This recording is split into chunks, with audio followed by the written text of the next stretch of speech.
नमस्कार दोस्तों। CET exam CET PYQ previous year exam की प्रश्नों की इस सीरीज़ में आपका हार्दिक स्वागत है। आज हम सीईटी 10+2 22/10/2024 शिफ्ट फर्स्ट के जो पेपर है उनके सॉल्यूशन बिल्कुल विस्तृत रूप से हल करेंगे इसको पेपर को। तो राजस्थान का सबसे बड़ा भौगोलिक क्षेत्रफल के अनुसार कौन सा है? अरावली क्षेत्र की बात करें तो सबसे बड़ा भौगोलिक क्षेत्र पूछा है। तो अरावली क्षेत्र की यदि बात करें तो अरावली जो क्षेत्र है वो कहाँ पर फैला हुआ है? अरावली जो क्षेत्र है राजस्थान के मध्य भाग में स्थित है। इस प्रकार का राजस्थान का जो मैप है ये मान सकते हैं राजस्थान। तो अरावली जो क्षेत्र इस प्रकार से फैला हुआ है और यहाँ पर ये उत्तरी दिशा है और ये पूर्व दिशा है। तो क्या बताया इसमें? उत्तर पूर्व से, ये उत्तर पूर्व से इधर से लेकर के दक्षिण पश्चिम, ये दक्षिण दिशा है और ये पश्चिम है। तो दक्षिण पश्चिम दिशा की ओर अरावली क्षेत्र फैला हुआ है। राजस्थान के प्रमुख पर्वतीय भौगोलिक इकाई ये पर्वत है, लेकिन क्षेत्रफल की दृष्टि से राज्य का सबसे बड़ा प्रदेश नहीं है। तो ध्यान रखें, ऐसे इस प्रकार से अरावली पर्वतमाला इस प्रकार से फैली हुई है। इधर से आ रही है, उत्तर पूर्व से लेकर के दक्षिण पश्चिम की ओर आ रही है। आगे देखें।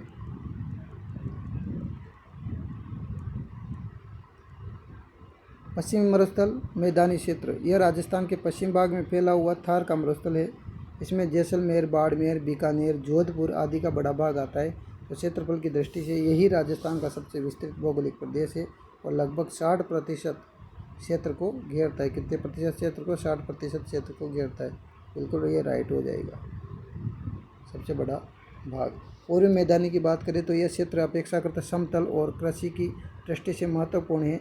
यहाँ पर जलोढ़ मिट्टी तथा नदियों का प्रभाव अत्यधिक है, लेकिन इसका क्षेत्रफल पश्चिमी मरुस्थलीय मैदान से कम है। तो पूर्वी मैदानी प्रदेश में नदियाँ ही नदियाँ हैं और समतल क्षेत्र के अंतर्गत आता है। कौन से क्षेत्र के अंतर्गत? एक तो समतल क्षेत्र के अंतर्गत और नदियाँ हैं तो कृषि की जाती है। अर्धशुष्क क्षेत्र पश्चिमी मरुस्थल और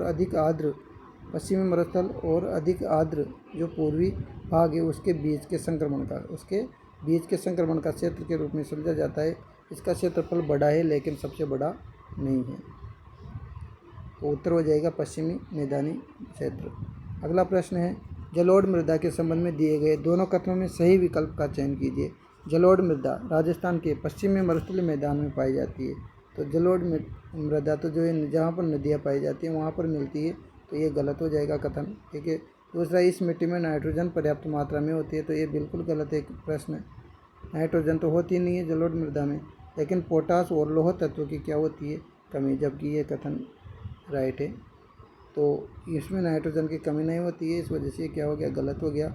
और ये पश्चिम मरुस्थल में नहीं पाई जाती, पूर्वी भाग में पाई जाती है, उत्तरी पूर्वी भाग में ये पाई जाती है। तो जलोढ़ मृदा राजस्थान में मुख्यतः उत्तरी पूर्वी भागों में पाई जाती है, इसलिए कथन एक गलत है। साथ ही जलोढ़ मिट्टी में नाइट्रोजन पर्याप्त मात्रा में होने का कथन भी क्या है? गलत है। कुल मिला के नाइट्रोजन नहीं होती और नाइट्रोजन की कमी पाई जाती है, इसलिए दोनों कथन क्या है? गलत है। ठीक है। और जलोढ़ मिट्टी मरुस्थल में पाई नहीं जाती। और ठीक है, नेक्स्ट चलते हैं। तो उत्तर 1 और 2 दोनों कथन गलत है। राजस्थान की वो नदी जो अरब सागर में गिरती है, देखो बनास की बात करें तो बनास नदी अरावली से निकल करके राजस्थान में बहती है और चंबल नदी में मिल जाती है। चंबल आगे यमुना से जुड़ती है। सबसे पहले तो बनास जो नदी है वो कहाँ से निकलेगी? राजस्थान में बहती है, अरावली से निकलेगी। कहाँ से निकलेगी? अरावली की पहाड़ी से निकलेगी और राजस्थान में बहती हुई किस में मिल जाती है? चंबल में। ठीक है, चंबल में मिल करके चंबल आगे किस में मिल जाती है? यमुना नदी में। इसलिए बनास का अपवाह तंत्र किससे जुड़ा हुआ है? बंगाल की खाड़ी से इसका जो अपवाह तंत्र है वो जुड़ा हुआ है। चंबल की बात करें तो चंबल मध्य प्रदेश, धार एमपी से निकलती है। तो जनापाव की पहाड़ियों से निकलती है मध्य प्रदेश से, और महू चित्तौड़गढ़ से राजस्थान में प्रवेश करती है। तो और राजस्थान में होकर के उत्तर प्रदेश में जो है कहाँ पे मिल जाती है? यमुना में जाकर के मिल जाती है और इसका अंतिम अपवाह बंगाल की खाड़ी की ओर है। तो सीधी सी बात है, चंबल भी किधर जाती है? बंगाल की खाड़ी की ओर। कांतली नदी की बात करें तो कांतली नदी राजस्थान के आंतरिक प्रवाह की, कौन से प्रवाह की? आंतरिक प्रवाह की जो है नदी मानी जाती है। अंदर ही अंदर बहती है कांतली नदी। शेखावाटी इलाके में सिक्कर झुंझुनू क्षेत्र में बहती हुई मरुस्थलीय आंतरिक बेसिन में कहाँ हो जाती है? मरुस्थलीय जो आंतरिक बेसिन है उसमें समाप्त हो जाती है। नेक्स्ट है, लूनी नदी, हाँ लूनी नदी की कह सकते हैं अपन। लूनी नदी का उद्गम कहाँ से होता है? अजमेर की नाग पहाड़ियों से होता है। कहाँ से होता है? अजमेर की नाग पहाड़ियाँ कहाँ पर है? अजमेर में। तो अजमेर की नाग पहाड़ियों से लूनी नदी का उद्गम होता है। ऐसे याद नहीं रहे तो याद रख लें कि नाग ने क्या खा लिया? नाग ने लूण खा लिया। नाग ने क्या खा लिया? नाग ने लूण खा लिया। लूण से हो जाएगा लूनी। लूण किसने खाया? नाग ने। आगे चलते हैं।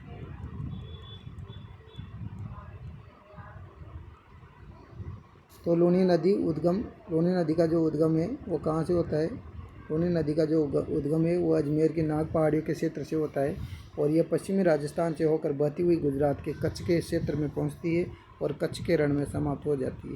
राजस्थान के परीक्षा स्रोत इसे अरब सागर की ओर प्रवाहित नदी मानते हैं। किधर बहती है? किधर जो है प्रवाहित होती है? अरब सागर की और प्रवाहित नदी मानते हैं। तो उत्तर हो जाएगा सही उत्तर नंबर डी, लूनी नदी। राजस्थान में मार्बल डंपिंग यार्ड कहाँ है? देखो बूंदी की यदि बात करें तो मार्बल किशनगढ़ अजमेर का है, वो तो बूंदी की बात करें, बूंदी राजस्थान के दक्षिणी पूर्वी भाग में स्थित है और अपने किलों, चित्रकला और ऐतिहासिक विरासत के लिए प्रसिद्ध है। यह प्रमुख मार्बल डंपिंग यार्ड का स्थान नहीं है। ठीक है, बूंदी तो इसका स्थान नहीं है। आगे बढ़ते हैं। कुंभलगढ़ जो है राजसमंद क्षेत्र में अरावली की पहाड़ियों में स्थित है।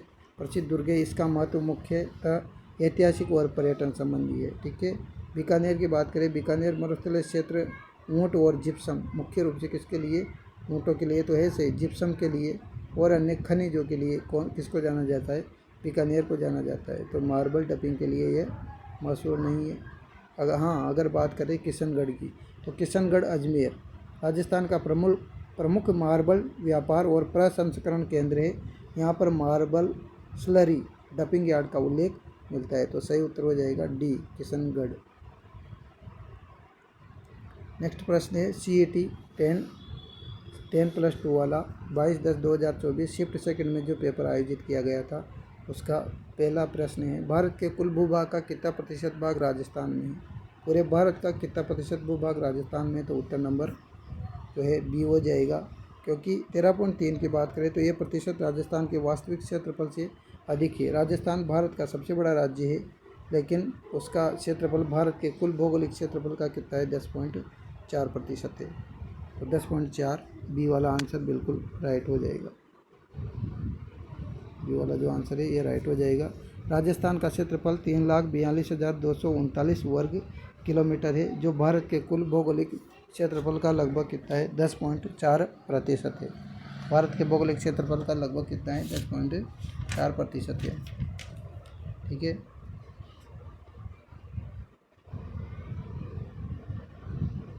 और यदि राजस्थान के क्षेत्रफल के अलावा अगर मील में पूछ ले तो मील में इसका आंसर क्या हो जाएगा? 132, 139 इसका आंसर हो जाएगा। 132, 139 मील में यदि आंसर पूछा जाता है तो मील में ये आंसर है, और वर्ग किलोमीटर में पूछा जाता है तो ये आंसर है। तो इस प्रकार से जो है कुल क्षेत्रफल का लगभग 10.41%, यानी कि 1/10 भाग, 10.41%, 10.41, यानी कि 1/10वां भाग है राजस्थान पूरे भारत के क्षेत्रफल। नेक्स्ट, तो उत्तर हो जाएगा 10.4%। राजस्थान में उप उष्ण कटिबंधीय पहाड़ी वन में पाए जाने वाले वृक्षों का चयन कीजिए। पहाड़ी वनों में पाए जाने वाले उप उष्ण कटिबंधीय केर, थोर और फोक की बात करें तो ये वृक्ष मुख्यतः मरुस्थल में और कांटेदार वनस्पति से संबंधित है। केर, थोर, फोक, इसलिए इन्हें उप उष्ण कटिबंधीय पहाड़ी वनों की श्रेणी में नहीं माना जा सकता। क्यों मानेंगे? क्योंकि ये तो राजस्थान के मरुस्थलीय इलाके के वृक्ष हैं। आम नीम की बात करें, हाँ आम नीम जो है उप उष्ण कटिबंधीय पहाड़ी वनों की श्रेणी में आते हैं। अपेक्षाकृत कहाँ पर पाए जाते हैं? अपेक्षाकृत ये गर्म इलाकों में पाए जाते हैं। गर्म क्षेत्रों में पाए जाने वाले वृक्ष और दिए गए प्रश्न में इन्हें अपेक्षित विकल्प के रूप में माना गया है। धोकड़ा और पलाश की बात करें, धोकड़ा और पलाश मुख्यतः कौन से वृक्ष हैं? धोकड़ा और पलाश मुख्यतः शुष्क पर्णपाती, सूखे पत्ते वाले, पत्ते झड़ने वाले, तो शुष्क पर्णपाती वन है, या फिर इनको क्या कहा जाता है? उष्ण कटिबंधीय वनस्पति से धोकड़ा और पलाश को जोड़ा गया है। खेजड़ी और बेर की बात करें तो खेजड़ी और बेर शुष्क और अर्धशुष्क, खेजड़ी और बेर कहाँ मिलते हैं? शुष्क और अर्धशुष्क क्षेत्रों में महत्वपूर्ण वनस्पति होती है। खेजड़ी विशेष रूप से मरुस्थलीय पारिस्थितिकी तंत्र की पहचान है। तो सही उत्तर हो जाएगा आम तथा नीम।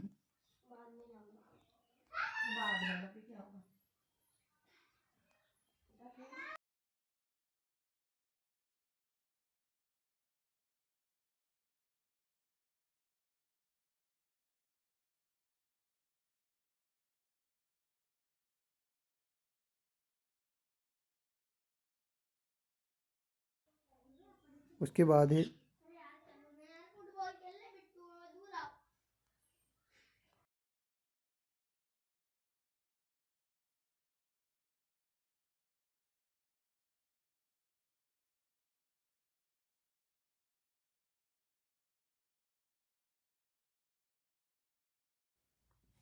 निम्नलिखित में से कौन सा राजस्थान का राज्य पुष्प है और एक इमारती लकड़ी प्रदान करने वाला वृक्ष है। तो राज्य पुष्प बताना है और इमारती लकड़ी प्रदान करने वाला जो है वृक्ष भी बताना है। सनई, सनई की बात करें तो सनई एक प्रकार का उपयोगी पौधा होता है, लेकिन राजस्थान का राज्य पुष्प नहीं है, तो प्रश्न में वर्णित इमारती लकड़ी वाले वृक्ष के रूप में नहीं आता। रोहिड़ा की बात करें तो रोहिड़ा टिकामेला अंडुलेटा, टिकामेला अंडुलेटा राजस्थान के शुष्क क्षेत्रों का महत्वपूर्ण वृक्ष है। इसकी लकड़ी मजबूत होती है और उपयोगी होती है, और परीक्षा में इसे राजस्थान के कौन से पुष्प के रूप में, राजस्थान के राज्य पुष्प के रूप में जो है इसको पूछा गया है। तो उत्तर हो जाएगा अपना रोहिड़ा। ठीक है, नेक्स्ट शीशम की बात करें तो शीशम अत्यंत उपयोगी इमारती लकड़ी वाला वृक्ष है, लेकिन यह राजस्थान का राज्य पुष्प नहीं है। ठीक, नेक्स्ट है खेजड़ी। खेजड़ी की बात करें तो खेजड़ी राजस्थान का राज्य वृक्ष है। खेजड़ी की बात करें तो खेजड़ी क्या है, खेजड़ी राजस्थान राज्य का राज्य वृक्ष है और चारा, फल, ईंधन के लिए महत्वपूर्ण है, लेकिन राज्य पुष्प नहीं है।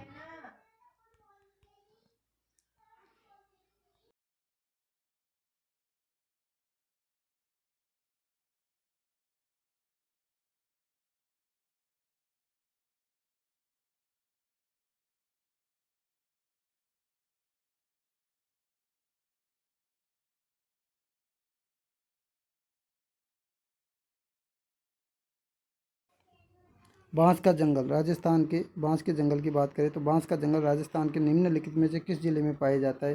बीकानेर की बात करें, बीकानेर में हो नहीं सकता। बीकानेर का प्राकृतिक वातावरण अत्यधिक क्या माना जाता है, शुष्क माना जाता है। ठीक है, बीकानेर का वातावरण अत्यधिक शुष्क माना जाता है, और यहाँ मरुस्थलीय वनस्पति प्रमुख है, मरुस्थलीय वनस्पति पाई जाती है। बांस के घने जंगल इसकी प्रमुख पहचान नहीं है। ठीक है, इसके बाद मरुस्थलीय वनस्पति पाई जाती है। चूरू की बात करें तो चूरू थार के शुष्क क्षेत्र में ही आता है, यहाँ भी बांस के प्राकृतिक घने वन नहीं है। जैसलमेर की बात करें तो जैसलमेर अत्यधिक मरुस्थलीय क्षेत्र है, और यहाँ मुख्यतः कांटेदार और मरुस्थलीय वनस्पति मिलती है। बांसवाड़ा, बांसवाड़ा की बात करें तो बांसवाड़ा का जो नाम पड़ा वो किसकी वजह से पड़ा, बांस के घने जंगलों से जुड़ा हुआ माना जाता है। और दक्षिणी राजस्थान, कौन से राजस्थान में, दक्षिणी राजस्थान, बांसवाड़ा कहाँ पर है, इधर दक्षिणी राजस्थान में जो है अपेक्षाकृत अधिक आर्द्र, कौन सी आर्द्र परिस्थिति है, क्योंकि नदियाँ बहती है इधर, तो आर्द्र परिस्थिति के कारण बांस के लिए ये अनुकूल है। उत्तर नंबर हो जाएगा बांसवाड़ा। चूलिया जलप्रपात राजस्थान के किस भौतिक प्रदेश में स्थित है। तो अरावली क्षेत्र की यदि बात करें तो अरावली क्षेत्र कौन सा इलाका होता है, अरावली जो क्षेत्र है वो पर्वतीय तो पर्वतीय इलाका है, और इसमें क्या है, इसमें घाटियाँ है और अनेक पहाड़ी जल धाराएँ हैं, लेकिन चूलिया जलप्रपात को इस प्रदेश में नहीं रखा गया है। अरावली प्रदेश में तो चूलिया जलप्रपात नहीं है, तो किधर है भाई, दक्षिण पूर्वी पठारी प्रदेश। चूलिया जलप्रपात चंबल नदी पर स्थित है, कौन सी नदी पर है, चंबल नदी पर चूलिया जलप्रपात स्थित है। और राजस्थान के दक्षिण पूर्वी, जो दक्षिणी पूर्वी, ये दक्षिणी और पूर्वी जो भाग है ये वाला, ये राजस्थान दक्षिण पूर्वी भाग, इस वाले भाग में जो है दक्षिण पूर्वी पठारी पर चूलिया जलप्रपात स्थित है।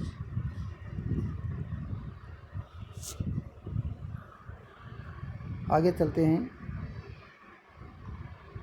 पश्चिम में मरुस्थलीय मैदानी क्षेत्र, यह क्षेत्र थार का मरुस्थल का हिस्सा है। यहाँ अत्यधिक शुष्कता के कारण चूलिया जैसी जलप्रपातों की भौगोलिक स्थिति बन ही नहीं सकती। थार का मरुस्थल उधर। तो पूर्वी मैदान की बात करें तो पूर्वी मैदान अपेक्षाकृत समतल, पूर्वी मैदान की बात करें, पूर्वी मैदान अपेक्षाकृत समतल और उपजाऊ है, लेकिन चूलिया जलप्रपात इससे संबंधित नहीं है। तो उत्तर हो जाएगा दक्षिण पूर्वी पठारी प्रदेश के अंतर्गत चूलिया जलप्रपात को रखा गया है, क्योंकि चंबल नदी इधर बहती है। 2011 की जो जनगणना है, तो 2011 के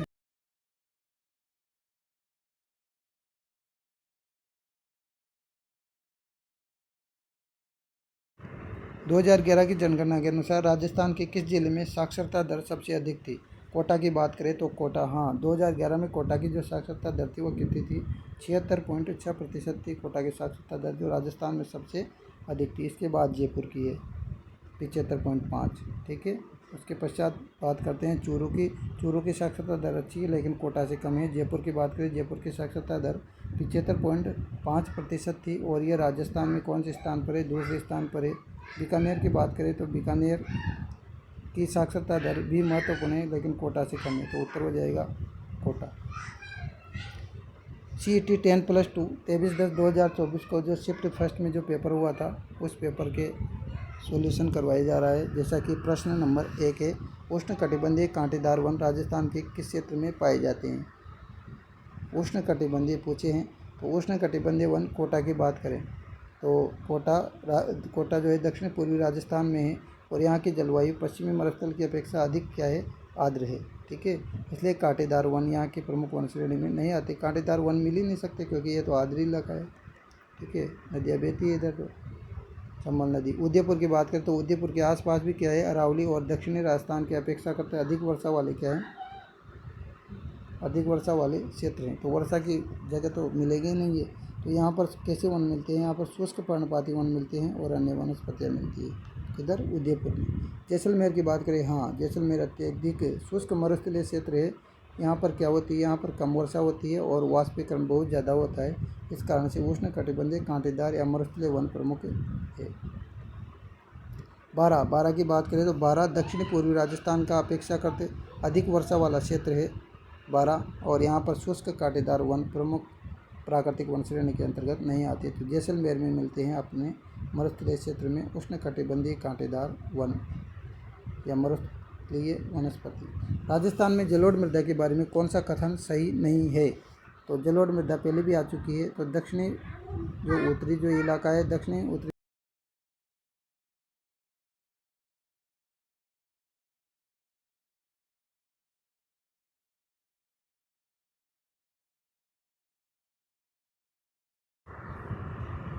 राजस्थान में जलोढ़ मृदा के बारे में बात करें तो राजस्थान में जलोढ़ मृदा में नाइट्रोजन की पर्याप्त मात्रा होती है। यह कथन बिल्कुल गलत है। नाइट्रोजन तो इसमें होती ही नहीं है जलोढ़ मृदा में। यह कथन बिल्कुल गलत है। जलोढ़ मृदा उपजाऊ होने के बावजूद, उपजाऊ है जलोढ़ मृदा, फिर भी इसमें नाइट्रोजन की क्या पाई जाती है? कमी पाई जाती है, ठीक है। नेक्स्ट बात क्या है? यह मृदा राजस्थान के उत्तरी और पूर्वी जिलों में पाई जाती है। यह कथन बिल्कुल सही है, ठीक है। ये कथन बिल्कुल सही है। कैसे है सही? देखो, ये अपना राजस्थान का मैप है। तो ये मृदा जो है ये उत्तरी भाग है और ये पूर्वी भाग है। तो जलोढ़ मृदा सबसे ज़्यादा नदियाँ इधर बहती है, आर्द्र इलाका है, इस वजह से जो है जलोढ़ मृदा यहाँ पर पाई जाती है।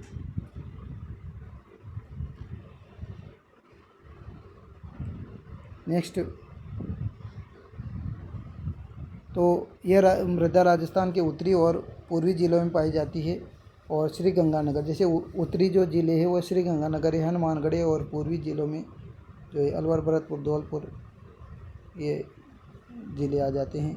कई ज़िलों में जलोढ़ मृदा मिलती है। इसका रंग कैसा होता है? देखो, आप बात कर सकते हैं जलोढ़ मृदा की क्वालिटी के बारे में। तो जलोढ़ मृदा का जो रंग होता है वो हल्का सा भूरा भूरा होता है और लाल लाल होता है, और इसका जो गठन है वो बलुई दोमट का है। बलुई दोमट का मतलब कह सकते हैं अपन कि बालू रेत इसमें मिक्स हो ही रहती है। बलुई दोमट प्रकार का इसका क्या है? बलुई दोमट प्रकार का इसका गठन है। तो दिए गए प्रश्न में राजस्थान के जलोढ़ मृदा संबंधी वर्गीकरण के अनुसार यह कथन बिल्कुल सही है। बाकी बात करें जलोढ़ मृदा की, तो जलोढ़ मृदा एक उपजाऊ मृदा होती है और कृषि के लिए उपयोगी मानी जाती है। तो उत्तर हो जाएगा नाइट्रोजन की पर्याप्त मात्रा नहीं होती। तो ये कथन गलत पूछा था, तो उत्तर कथन गलत वाला ऑप्शन हो जाएगा ए। कोलाई झील की अपन बात करें, कोलाई झील राजस्थान में बीकानेर में स्थित है। तो चूरू थार के उत्तरी भाग में स्थित है और थार का जो रेगिस्तान है उसके उत्तरी भाग में स्थित है, लेकिन कोलाई झील यहाँ पर नहीं है चूरू में। बीकानेर की बात करें तो बीकानेर कोलायत झील बीकानेर जिले में स्थित है और इसके पास कपिल मुनि का क्या बना हुआ है? आश्रम बना हुआ है, और यह धार्मिक दृष्टि से महत्वपूर्ण है, जहाँ पर कार्तिक पूर्णिमा को विशाल मेला भरता है। उदयपुर की बात करें तो उदयपुर अपनी पिछोला, फतेह सागर, उदय सागर।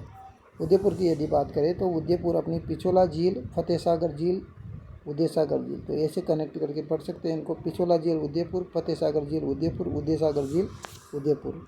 आदि झीलों के लिए प्रसिद्ध है, लेकिन कोलायत यहाँ पर है नहीं। ठीक है, नेक्स्ट है अजमेर। अजमेर की बात करें तो अजमेर की बात करें तो अजमेर में पुष्कर और राणा सागर जैसी प्रसिद्ध झीलें हैं, लेकिन कोलायत झील बीकानेर में स्थित है। केवलादेव राष्ट्रीय उद्यान की बात करें, केवलादेव राष्ट्रीय उद्यान राजस्थान में किस स्थान पर स्थित है?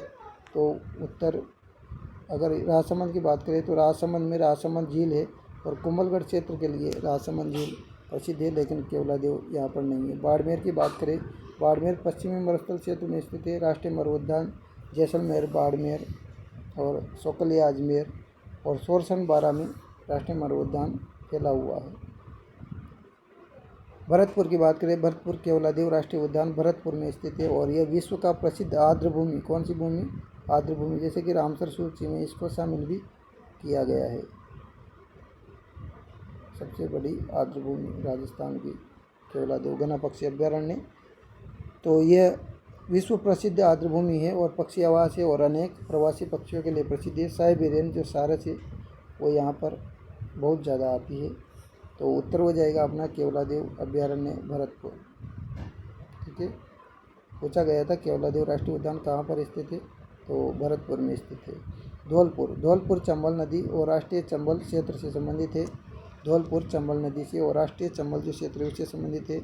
ठीक है, 2011 की जनगणना के अनुसार राजस्थान में किस जिले में जनसंख्या घनत्व सबसे कम था? देखो, जनसंख्या घनत्व, जनसंख्या का क्या पूछ रहे हैं? जनसंख्या का घनत्व पूछ रहे हैं। तो जनसंख्या घनत्व किस जिले में कम था? यदि अपन पाली की बात करें तो पाली का जनसंख्या घनत्व जैसलमेर की तुलना में काफ़ी अधिक था।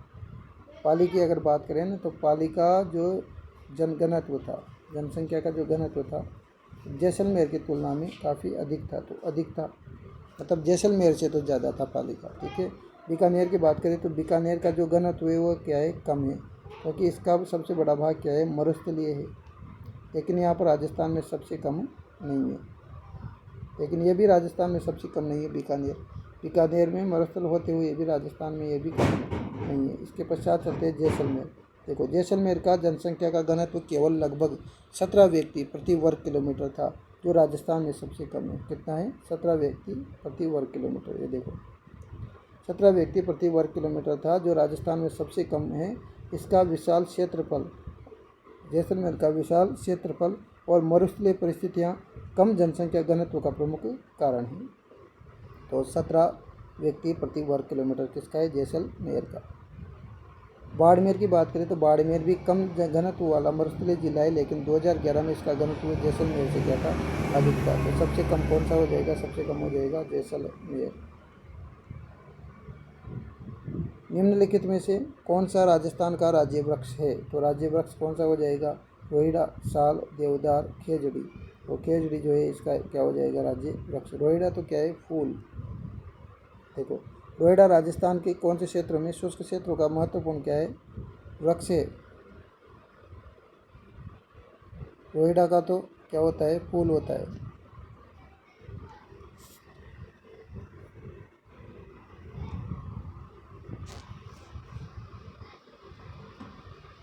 तो ये इसका क्या नहीं है? राज्य वृक्ष नहीं है। रोहिड़ा तो क्या होता है? रोहिड़ा का तो महत्वपूर्ण वृक्ष, ये गलत है।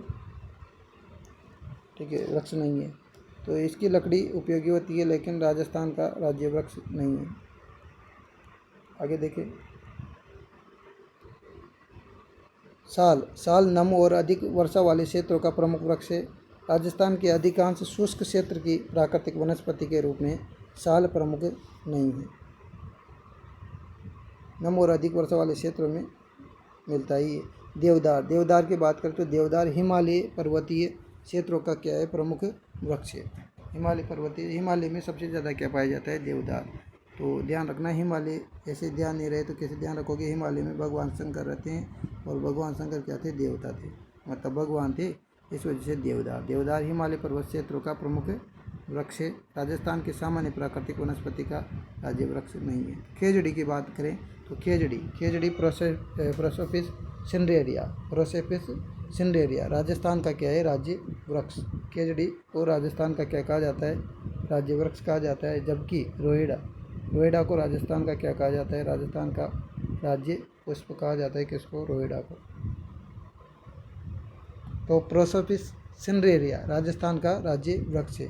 यह मरुस्थल में अत्यंत उपयोगी होता है। पशुओं के लिए, चारा के लिए, ईंधन के लिए और पर्यावरणीय संरक्षण में इसका विशेष महत्व है। इसे 1983 में राज्य वृक्ष घोषित किया गया था। कब घोषित किया गया था राज्य वृक्ष? 1983 में। ठीक है, नेक्स्ट से उत्तर हो जाएगा खेजड़ी। खेजड़ी राजस्थान का राज्य वृक्ष है जिसका नाम है प्रोसोपिस सिंड्रेरिया। केंद्रीय शुष्क बागवानी संस्थान कहाँ पर है? केंद्रीय शुष्क बागवानी संस्थान कहाँ पर है? तो केंद्रीय शुष्क बागवानी जो संस्थान है CIAH वो कहाँ पर स्थित है? बीकानेर में स्थित है।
तो केंद्रीय शुष्क बागवानी संस्थान कहाँ स्थित है? बीकानेर में। केंद्रीय शुष्क बागवानी संस्थान CIAH बीकानेर में स्थित है और यह शुष्क और अर्ध शुष्क परिस्थितियों में फल, सब्जी और बागवानी फसलों से संबंधित अनुसंधान करता है। ठीक है, नेक्स्ट चलते हैं अपन श्रीगंगानगर। श्रीगंगानगर सिंचित कृषि के लिए प्रसिद्ध है और इसे राजस्थान का क्या कहा जाता है? अन्न भंडार कहा जाता है। श्रीगंगानगर को राजस्थान का क्या कहा जाता है? अन्न भंडार कहा जाता है। राजस्थान का अन्न भंडार कौन सा है? श्रीगंगानगर। चित्तौड़गढ़ की बात करें तो चित्तौड़गढ़ दक्षिण पूर्वी राजस्थान का महत्वपूर्ण कृषि और ऐतिहासिक क्षेत्र है, लेकिन संस्थान का स्थान यहाँ पर नहीं है। वो तो कहाँ पर है? बीकानेर में। जालौर की बात करें तो जालौर पश्चिमी राजस्थान में है। कृषि और खरीद दोनों दृष्टियों से महत्वपूर्ण है। ठीक है, वो तो उत्तर हो जाएगा बीकानेर। कौन सा? केंद्रीय शुष्क बागवानी संस्थान बीकानेर। मरुस्थलीय मृदा के बारे में सबसे असत्य कथन चुनिए। सबसे जो गलत जो कथन है वो गलत कथन चुनना है। ठीक है, गलत कथन चुनना है। बेर क्या बताया? एक तो बेर, एक सहजन और एक करौंदा मरुस्थलीय मृदा के सुधार में उत्तम माने जाते हैं। तो इनकी अगर बात करें तो ये पौधे शुष्क परिस्थितियों में अनुकूलन क्षमता रखते हैं। कौन कौन से? एक तो बेर का, एक सहजन का और एक करौंदा का। किस किस का? बेर का, सहजन का और करौंदा का जो पौधा होता है वो जो है शुष्क परिस्थितियों में क्या रखते हैं? अनुकूलन रखते हैं और मरुस्थलीय क्षेत्रों में उपयोगी हो सकते हैं। इसलिए इस प्रश्न के संदर्भ में यह कथन क्या माना गया है? बिल्कुल सही माना गया है। तो असत्य चुनना है अपन को। ठीक है, मरुस्थलीय मृदा पूर्वी राजस्थान में पाई जाती है। तो ये तो बिल्कुल कथन गलत हो गया। मरुस्थलीय यानी रेतीली मृदा यहाँ थोड़ी मिलेगी पूर्वी में। तो ये कथन क्या है? असत्य है। राजस्थान की मरुस्थलीय मृदा पश्चिमी राजस्थान में पाई जाती है, जबकि पूर्वी राजस्थान में तो दोमट मिट्टी पाई जाती है। ठीक है, मरुस्थलीय मृदा पवनों द्वारा विस्थापित होती है। पवनों द्वारा क्या होएगी? विस्थापित होएगी। हाँ, एक कथन कह सकते हैं अपन। मरुस्थलीय क्षेत्र में बहुत ज़्यादा क्या चलती है? तेज हवाएँ चलती है। तो तेज हवा उचित जो रेत के जो कण हैं उनको उड़ा करके वो क्या करती है? एक स्थान से दूसरे स्थान तक ले जाती है। इसलिए इस मृदा में पवन का क्या होता है? अपर्दन होता है। पवन अपर्दन होता है यहाँ पर। इसमें उर्वरता की डी ऑप्शन है, उर्वरता की कमी, लेकिन अधिक लवणता बनी रहती है। तो ये कथन, इस कथन की बात करें तो मरुस्थलीय जो मृदा है उसमें उर्वरता की कमी बिल्कुल होती है। जैविक पदार्थ और नमी क्या होती है? कम होती है तथा कई स्थानों पर लवणता की क्या आ जाती है? समस्या आ जाती है। मरुस्थलीय मृदा में तो होती है लवणता। इसलिए यह कथन परीक्षा के संदर्भ में बिल्कुल सही है। तो आंसर हो जाएगा अपना कौन सा वाला, आंसर नंबर बी। मरुस्थलीय मृदा पूर्वी राजस्थान में पाई जाती है, यह कथन बिल्कुल गलत है। तो असत्य पूछा गया है, तो ये वाला कथन गलत है।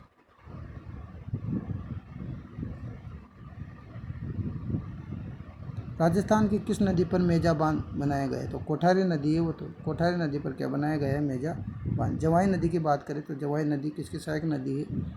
लूनी नदी की सहायक नदी है, तो जवाई नदी। जवाई नदी पर कौन सा बांध बनाया गया है? बहुत प्रसिद्ध बांध है जवाई बांध, जो कौन से कहाँ पर है? पाली क्षेत्र में स्थित है, इसलिए मेजा बांध को जवाई बांध से जोड़ना गलत है। माही नदी, माही नदी पर कौन सा बांध बनाया गया है? माही बजाज सागर बांध जो है माही नदी पर बनाया गया है, जो कहाँ पर स्थित है? बांसवाड़ा में।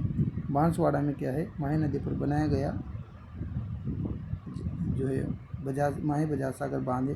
पार्वती नदी की बात करें तो पार्वती जो नदी है, उस पार्वती नदी जो है चंबल नदी का अपवाद, चंबल नदी की सहायक नदी है, इस पर भी मेजा बांध नहीं है। तो किस पर है? कोठारी नदी पर। कौन सी नदी पर? कोठारी जो नदी है, उस कोठारी नदी पर मेजा बांध बनाया गया है।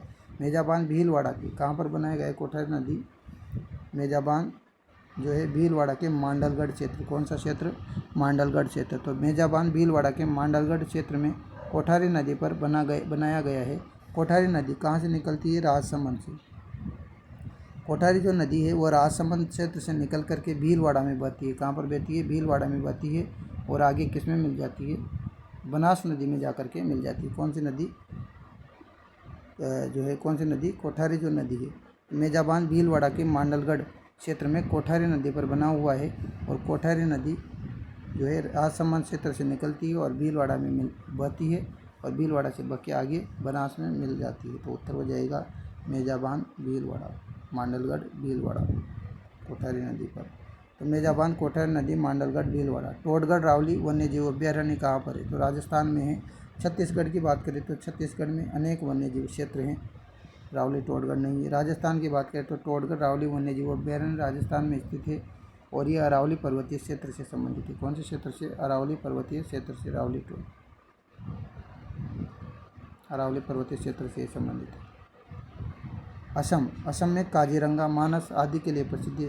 प्रश्न पूछ लिया जाता है असम का, तो काजीरंगा हिरण के लिए और मानस असम इसके लिए प्रसिद्ध है। तो काजीरंगा, मानस आदि के लिए असम प्रसिद्ध है। पश्चिम बंगाल की बात करें तो पश्चिम बंगाल किसके लिए प्रसिद्ध है? सुंदरवन राष्ट्रीय अभ्यारण्य के लिए प्रसिद्ध है। और रावली टोडगढ़ की बात करें तो रावली टोडगढ़ हमारे राजस्थान में स्थित है। महत्वपूर्ण तथ्य एक साथ देखो। पश्चिमी मरुस्थलीय मैदान सबसे बड़ा भौगोलिक प्रदेश है। लूनी की बात करें, लूनी अरब सागर के अपवाह तंत्र है, तो अरब सागर की ओर आके गिरती है।